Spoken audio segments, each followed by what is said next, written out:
Hi everybody, it's Mrs. Cassell. I'm home today. This little cold that I have just keeps beating me up. So we're going to see if a day at home makes it go away. That's the hope anyway. Most of you finished yesterday this quote actual lab. This is really your proof of concept and where you're finding that critical value of what is your force of friction. So you created a second hill where you were getting your marble to stop at the top or pretty close. So you could measure what that height was. So by comparing two heights where you were at rest, that means you have no kinetic energy, only gravitational potential energy. You can determine what the work done by friction was across that entire length of track. So that's something that you should have been able to figure out from doing this setup today, or yesterday, and that should help you with the lab today. So your next step, right, was these instructions, which is to go nuts. Make your fun roller coaster. Make it as interesting as possible. You have today and tomorrow to do this stage of the lab. You have to get at least one successful run, and it'd be awesome if we could video record it. So name your roller coaster. Have at least one trick, whether that's a loop-de-loop, a jump, um, going through a tunnel. Doesn't matter. Get creative about what your trick is, and make it fun. What inspires you, and then your marble has to successfully make it to the end, obviously. So your fun roller coaster. This is what you're going to be asked to do at the end of class tomorrow.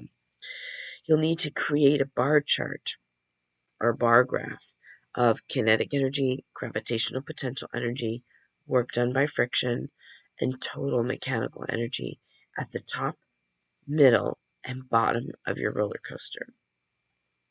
So that's sort of what quantitative data you'll be presenting.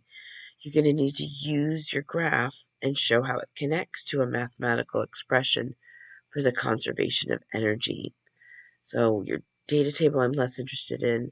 The graph is going to show what those values are, and your equation showing that energy is conserved has to be reflected by your bar graphs that you make. And then you'll also do any of the corresponding calculations. And the big idea is, does your data show that energy was conserved? We've been using this law of conservation of energy and we'll continue using it.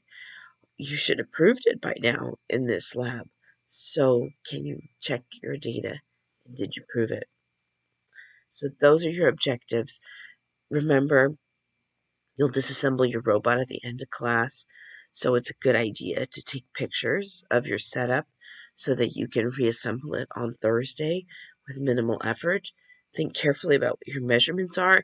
If you want to measure velocity somewhere, remember, you can't do a total distance in time. You need to have a relatively constant velocity.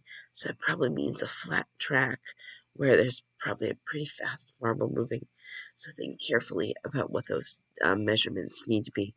I sound terrible. I don't want anyone to feel bad for me. Or, if you don't feel bad, then I guess, come on, I'm a human. A little compassion, please. So think carefully about what that data needs to be for you to be able to complete those calculations, right?